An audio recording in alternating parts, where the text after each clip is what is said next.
How to fix Snapchat can't log in due to network error. Hey everybody, welcome back to our official help desk. In today's video, I'm going to show you some ways you can fix your problem.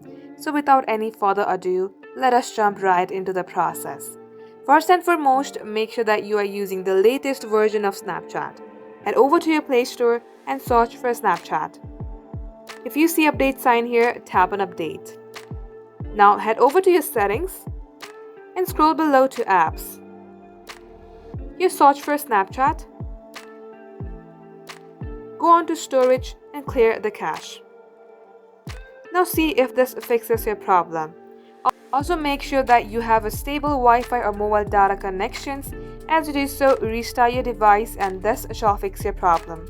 So that is all for today's tutorial. If you would like to see more videos on this topic, then do comment down below and we will get back to you soon with more tutorials like this. In the meantime, what you can do is like this video and subscribe to our channel. Also don't forget to hit the notification bell to never miss an update from us. Lastly, thank you very much for watching the video till the very end.